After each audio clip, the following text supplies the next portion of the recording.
على فكرة خدهم واقول لكم، انا بنزل فيديوهات شورتس عشان الناس اللي مش عارفه، فممكن تروحوا كده في اسم الشورتس او الفيديوهات القصيره وتشوفوا نزلت كام فيديو رايق كده. السلام عليكم وبركاته، يا رب تكونوا بخير. معاكم محمد علي من قناه نجرب وفيديو جديد. مش عايزين ننسى اخواتنا يا جماعه من الدعاء ونفضل مقاطعين ان شاء الله. فزي ما بوريكم كده في كل فيديو تاثير المقاطعه في الصوره، مثلا زي الصوره دي بيبقى عامل ازاي، ودي كمان الصورة دي من فترة، يعني ما بالكم دلوقتي أكيد جايبة رد فعل قوي جدا. طب قبل ما نبدأ كده، يا ريت اللي مش مشترك في القناة يشترك ويفعل زر الجرس ويدينا اللايك الجميل، ويلا نبدأ الفيديو.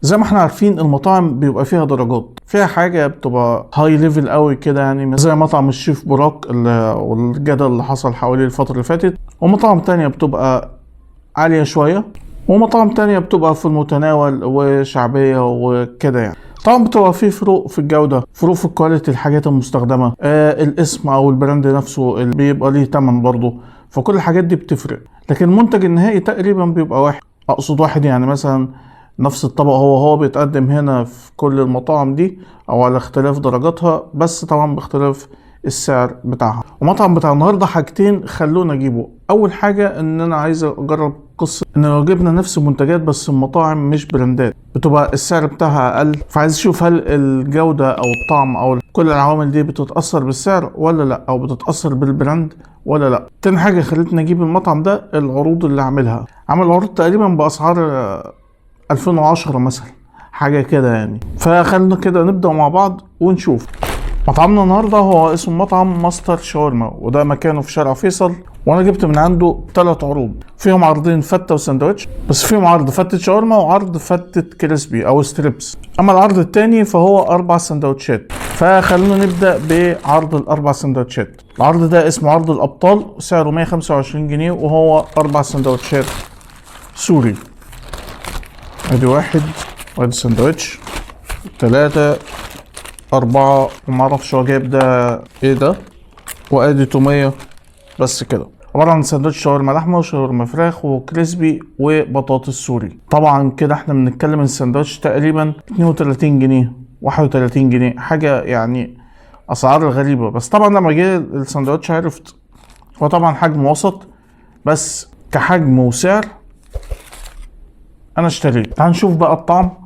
تعال نبدأ بأول حاجة معانا، زي ما يطلع كده معانا، لان طبعا زي ما انتم شايفين التغليف ولا كاتب اسم ولا حاجه. طيب ده سندوتش شاورما، مش عارف ده ايه، كنت فاكرها بطاطس بس لا، يعني ما كانتش بطاطس. ده عيش اللي هو المتحمص.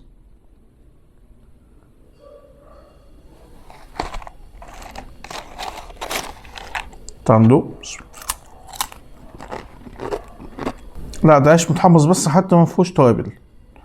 فخلينا نشوف اول سندوتش معانا، واللي هو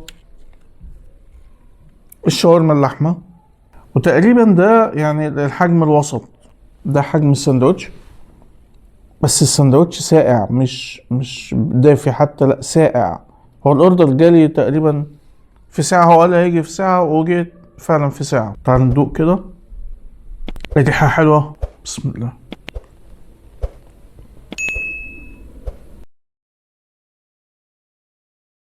انا شايف كده لحمة وبقدونس وطحينة طبعا، ومش عارف ده فيه خيار مخلل ولا انا. فعلا في خيار مخلل اهو.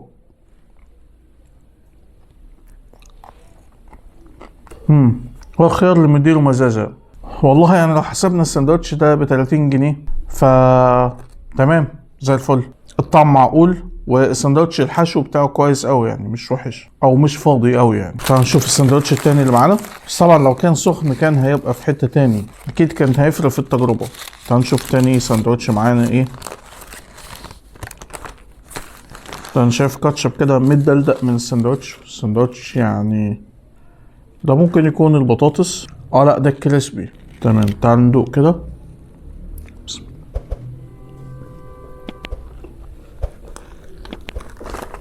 وانا مش حاسس بطعم الكريسبي، او التتبيله ضعيفه بصراحه. انا شايف خس وتوميه وكاتشب، وتقريبا في زي بطاطس كده بسيطه محطوطه معاه.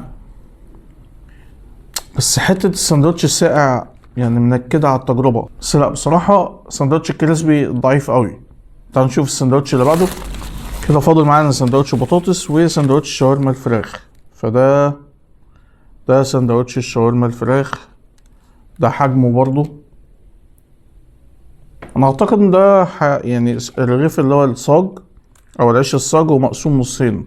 تعالوا ندوق. بسم الله.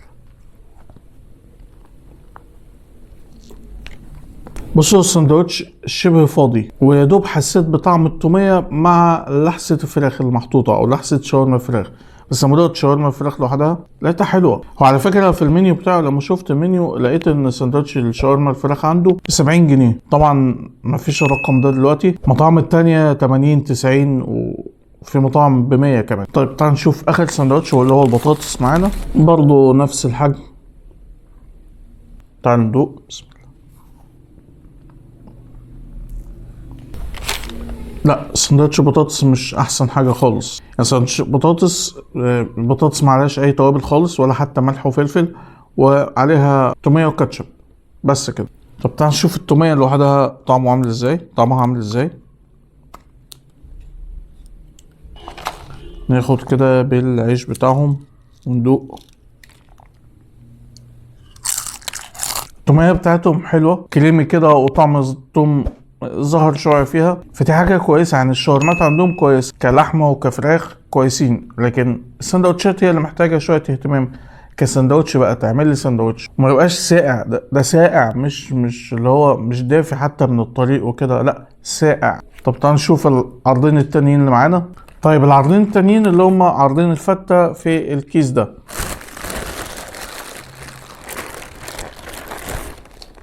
دول جايين مع بعض ماشي. وادي السندوتشين ومعلقتين وبس كده تمام. طب هما العرضين عباره عن ايه؟ طبعا انا هطلع لكم الصور دلوقتي بتاعت العروض بتاعته. عرض اسمه النغنغه وعرض اسمه الطبطبه حاجه كده يعني. هم عرض فيهم بيبقى عباره عن فتة شاورما فراخ مع سندوتش كريسبي، العرض التاني بيبقى فتة كريسبي مع سندوتش شاورما فراخ. العرض الواحد من دول بكام بقى؟ ب85 جنيه. انا اشتريت ليه يا باشا؟ انا اشتريت اقل دلوقتي فتة في اي مطعم سوري، لو كبيرة ممكن نتكلم في 120 و130 وممكن تعدي كمان، لو صغيرة تبقى في رينج 90 80.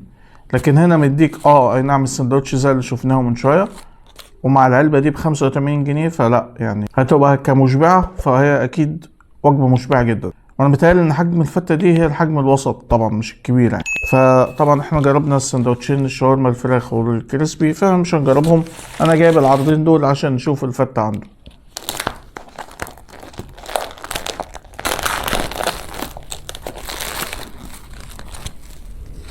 طيب ادي الفتة الكريسبي وادي الفتة الشاورما لحم. قبل ما نفتح كده انا متهيألي كده ان مش هتعجبني الفتة الكريسبي، خصوصا احنا جربنا سندوتش الكريسبي فما عجبتنيش الفراخ الكريسبي بتاعته، بس برضه نفتح وندوق ونشوف. طيب انا شايف شوية كريسبي كده حلوين على الوش، وشايف العيش، واكيد من تحتهم الرز، وشايف كمان تومية، وتقريبا ده صوص جبنة من فوق على الوش كمان. فتعال نشوف كده، نحاول ناخد معلقة فيها كل حاجة. ادي الرز الاصفر البسمتي مع قطع الفراخ والتومية وعليهم صوص الجبنة، بس مفيش عيش. ناخد حتة عيش كده وندوق. بسم الله. طب انا عايز اخد كده بس الكريسبي لوحده كده، والله لطيف يعني. هو الموضوع بس ايه، محتاج شويه تظبيط يعني. حتى طعم الكريسبي لما دوت لا يعني تتبيله الفراخ كويسه مش وحشه، هي طبعا هاديه بس لا حلوه يعني، التتبيله حلوه. عايز اشوف برضو الرز لوحده. هو الرز طعمه اكتر حاجه باينه فيه هو الحبهان، فيعني مش بالسوق اللي انا كنت فاكره بصراحه يعني. طب تعال نشوف اللي هي فتة شاورما فراخ. والله ريحه الشاورما فراخ حلو قوي يعني. ادي الفراخ كده او الشاورما الفراخ على الوش.